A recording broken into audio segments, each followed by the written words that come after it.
Hi, and welcome back to Ronnie the Reader. My name is obviously Ronnie, and today we're going to be doing a quick wrap-up of the month of February. So I read 4 books this month, and I'm going to be telling you about each of them. And overall, I think this month was a pretty successful month. I didn't have any 5 stars, but I did enjoy majority of what I read. I didn't have any terrible books, but starting off with the first one that I actually finished this month, and that's going to be The Fury by Alex Michaelides. This is this author's newest work that just came out this year. I think in late January is when it was released. I managed to get a pretty early copy of an audiobook and listen to it pretty like a few weeks right after release. I finished this really early on in the month. But essentially, this is a new mystery thriller following the story of this group of friends who travels to this Greek island for this basically like get together, and centers around this woman named Lana, I believe, and you're following the characters surrounding Lana, and it's told in kind of an interesting formatted perspective, kind of like how Alex Michaelides likes to do his books. They're interesting takes, and this book actually worked pretty well for me. I don't want to say too much about what the actual plot is because I think going into all of his books kind of blind tends to lead to the best results. I ended up giving this one 4 stars, and this one really feels very similar to The Maidens. It's kind of surrounding Greek tragedy and Greek plays. Kind of, he really is enjoying that right now in his work. And obviously The Silent Patient, his first book, was super popular when that came out a couple of years ago. I enjoy The Silent Patient. I really didn't enjoy The Maiden, so I was happy to check out this one and find that it was super successful. The way that the story is told is just super fast-paced. I listened to it all in one day as an audiobook, and it just went by super quick. I didn't have any major flaws or problems with it, but overall it just didn't feel like a complete 5-star rating for me, so I ended up going with the 4-star rating. And this one is going to be introduced more and kind of gone over more of my thoughts in a video that's coming out later on in the year, where I'm reading like new mystery thrillers for kind of the first half of the year. So you'll kind of hear more about it then, but I definitely recommend this one if you have not picked it up yet, or if you have picked up other Alex Michaelides books and they haven't necessarily worked for you. I think that this one is probably his best work so far. I did rate The Silent Patient, I think, slightly higher, just because it's a little bit more of what I look for primarily in like mystery thrillers, but this one is still really good and has some just really interesting twists and turns in it. All right, the second book that I finished is also going to be featured in a video coming up very soon, and that's going to be They Never Learn by Lane Fargo. I recently just purchased this book. It was in a book haul I did a couple of weeks ago, and I was not familiar with what this book was about, but ultimately when I finished it, I settled on a 4.5 rating. I'm not going to say too much of what the premise is, but essentially you are following a teacher at a small college or university in kind of rural-ish Pennsylvania, and essentially she is struggling with how to correctly handle urges she has, I guess you could say. And it's just really interesting. This book is super fast-paced also, and really dives into some tough topics, but topics that are very relevant in US college culture. So, you know, things like rape culture, sexual assault, how that's handled for a college, who gets protected from those sorts of things, is the victim or the perpetrator, like, given the proper resources to deal with these types of things. You know, all of those topics and ideas are covered in this, while also still being a fun thriller mystery book. I just really flew through this in the course of about 2 days. I think I read the first 60 or 70 pages over the course of a day, and then I think I finished the rest of the book, you know, my next sitting with it essentially. So it's also super quick. And I'm definitely excited to see other Lane Fargo books. I know that she does have this other book named Temper, which is kind of advertised on the cover here, but the way that she was able to work in unlikable characters, but characters that you're still slightly rooting for, was really interesting, and I really enjoy when authors can do that, because I don't need my characters to be likable when I'm reading a book. I just need them to not be annoying and for me to understand their motivations. And so I did do that in this book. Ultimately, I did settle, like I said, on a 4.5, and that 0.5 rating is taken off slightly for the ending of this book and how some of the plot lines ultimately wrapped up. I wasn't the biggest fan of, but honestly, you know, it's minor nitpicks at this point. Like, this easily could be a 5-star read. It just didn't feel like that in the moment. But yeah, definitely super happy that I finally checked this out, because it's been on my radar for years. People have talked about this for years, and happy to finally have checked this one off for myself. All right, the next book that I finished is another audiobook, and that is going to be Finding My Elf by David Valdez.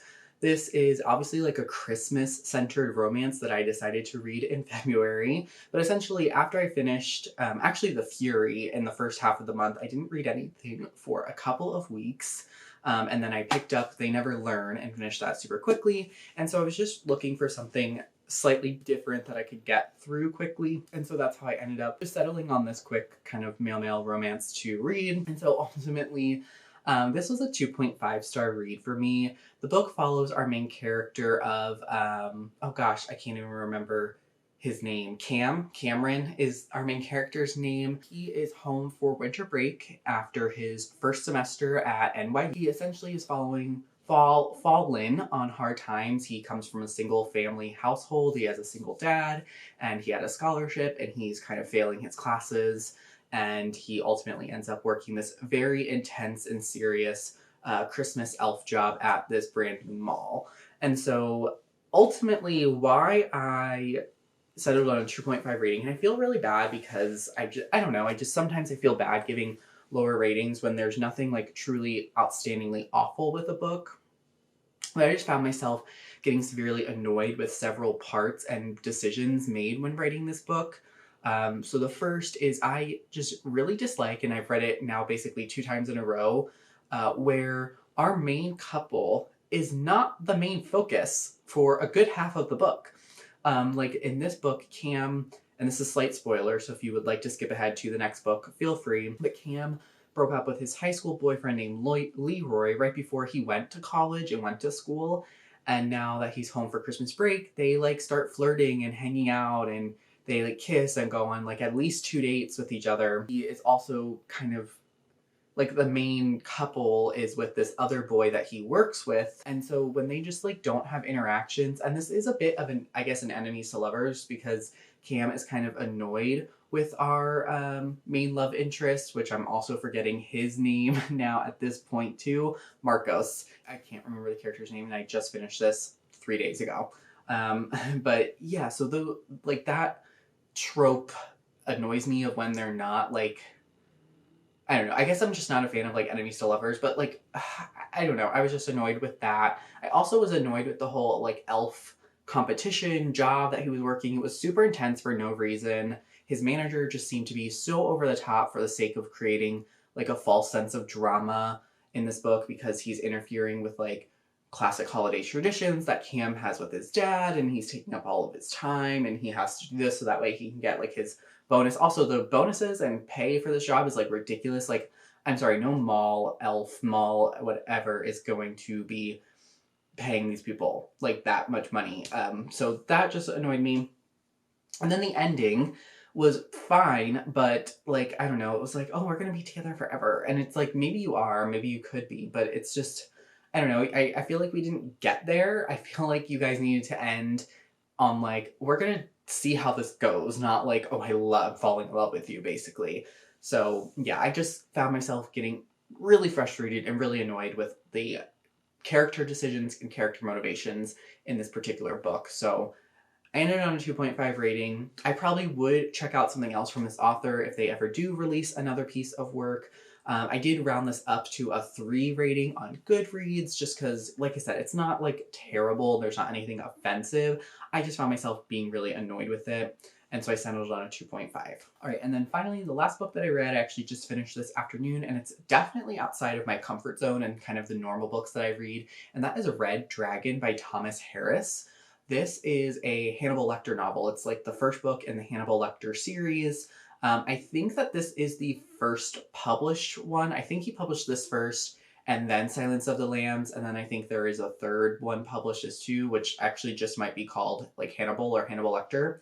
Actually don't know. But essentially, Red Dragon, you're following this detective named Will. He is hunting this serial killer named, like the press has named the Tooth Fairy, but he himself calls himself the Red Dragon. And so you're cutting in between chapters of Will, the detective, trying to go through this investigation. And I guess should say he's not like a detective. He actually is a profiler for the FBI.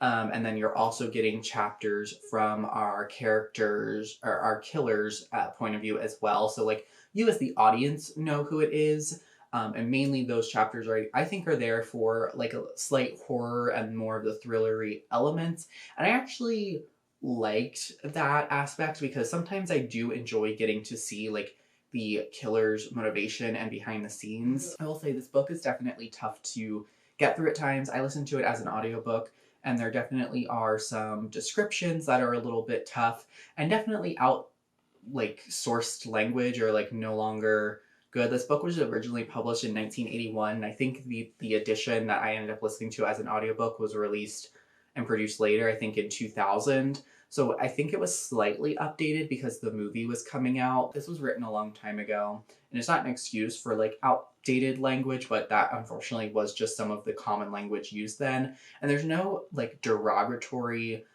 terms for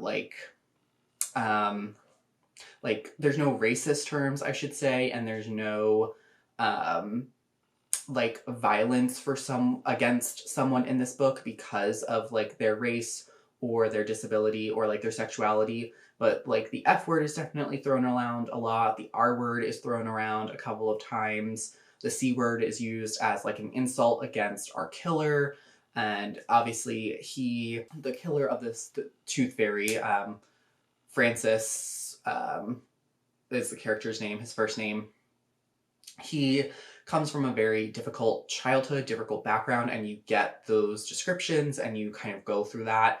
It was very abusive, and obviously that's not an excuse, and I don't think the book is trying to like humanize excuse or like abuse being the source of being a killer, but it's kind of going through the background, and you just see that, you hear language once again. My point, I don't know if I'm explaining it well, is that the book is still overall, I thought, was a good book. I ended up giving it 4 stars. It's a good kind of classic detective cat and mouse thriller. It has those kind of vibes like if you've ever watched Silence of the Lambs or the movie version of Red Dragon. It also reminded me a lot of those like Morgan Freeman thrillers from the 90s, which I think are also based off books, but I've only ever seen the movies. Like Kiss the Girls, and I think Along Came the Spider is the other one in that series. So, very much kind of that vibe. And yeah, I read this for a book club that I'm in with 2 of my friends that I've talked about a lot before on this channel, and definitely never would have really picked this up probably ever in my life without us selecting it for this read for the book club. But I'm glad I did because it got me out of a bit of kind of a modern like detective or thriller phase that I definitely am in and have always been in, and got me to read something that was definitely from a different time, but still I think mostly holds up. So if you've never checked out these books and you've seen the movies, or you haven't seen the movies and you want to before ever doing it, I would say definitely check this one out. I would say that I did not read any reviews or anything, so maybe I did just miss things that are definitely a little bit more problematic that maybe I didn't touch on or anything. So I would say definitely read reviews, read some trigger warnings for yourself of the things that are discussed in this book, and decide there if you want to read it. But ultimately it was a 4-star rating, and I thought that it did hold up pretty well. So that was the last book that I've read so far in the month of February. I am anticipating on finishing at least 2 more books this month, but I wanted to film this video and get it up now. So, if you've read any of these books, what your thoughts are on any of these books, and if you plan on picking any of them up in the future. So definitely was a big mystery thriller heavy month for me, which I'm totally okay with because that is my favorite genre. But until I have another video, I will talk to you then. Thanks so much for watching. Bye.